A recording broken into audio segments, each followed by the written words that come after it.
ناظرین گرامی، آج کی اس پیاری سی ویڈیو میں ہم آپ کو شیطان کی موت کا منظر بتائیں گے کہ کس طریقے سے اللہ تعالیٰ فرشتوں کو حکم دے گا اور وہ شیطان کی روح کو قبض کریں گے۔ تو چلیے شروع کرتے ہیں۔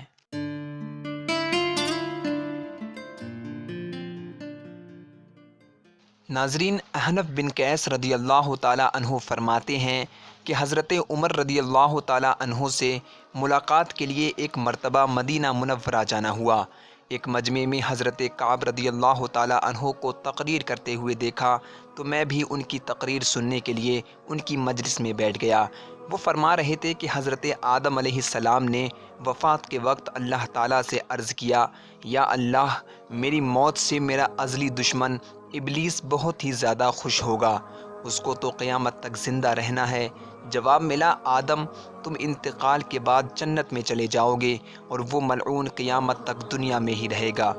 آخر میں اس کو موت آئے گی تاکہ ساری دنیا کے لوگوں کے برابر موت کی تکلیف اٹھائے۔ حضرت آدم علیہ السلام نے ملک الموت سے فرمایا، ابلیس کی موت کا منظر مجھے بھی کچھ بتاؤ۔ فرشتے نے سنانا شروع کیا تو وہ اتنا دردناک تھا کہ حضرت آدم علیہ السلام سن نہ سکے۔ فرمایا، بس کرو، اب نہیں سنا جاتا۔ اتنا فرما کر حضرت کعب رضی اللہ تعالیٰ عنہ خاموش ہو گئے، لیکن لوگوں نے کہا، حضرت کچھ ہمارے سامنے بھی اس کی موت کا منظر بیان فرمائیں۔ پہلے تو آپ نے انکار کیا، مگر لوگوں کے بے حد اصرار پر آپ نے بتانا شروع کر دیا۔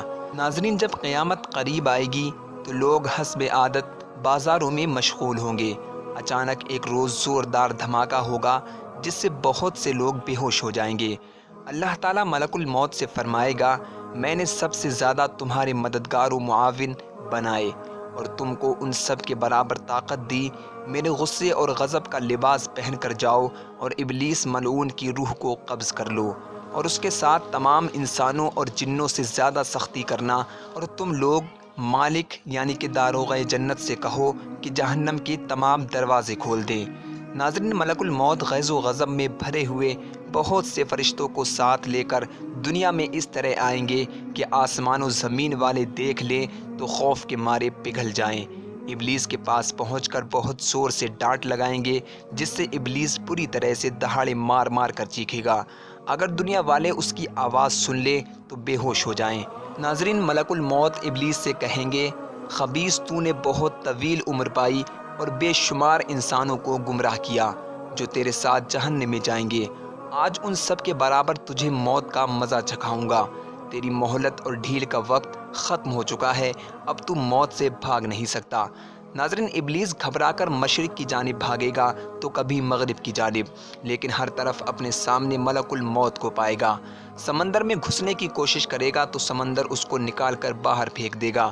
حضرت آدم علیہ السلام کی قبر کے پاس کھڑا ہوگا اور کہے گا، اے آدم، تمہاری وجہ سے میں ملعون و مردود بنا، کاش کہ تم پیدا ہی نہ ہوتے۔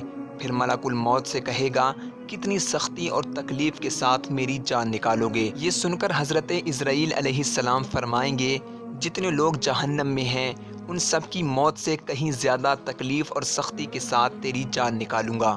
یہ سن کر وہ تڑپنے لگے گا اور چیختا چلاتا ادھر ادھر بھاگنا شروع کر دے گا، اور جہاں اس کو موت آنی ہے وہاں پر جا کر گر جائے گا۔ وہ جگہ آگ کے انگارے کی طرح سرخ ہوگی اور وہاں جہنم کی سرسیاں لگی ہوں گی۔ حضرت آدم علیہ السلام اور حضرت حوا علیہ السلام سے کہا جائے گا، ذرا اپنے دشمن کو دیکھو کس طرح سے ذلت کے ساتھ مر رہا ہے۔ وہ دیکھ کر خوش ہوں گے اور کہیں گے، یا اللہ، تو نے اپنی نعمت ہم پر مکمل کر دی۔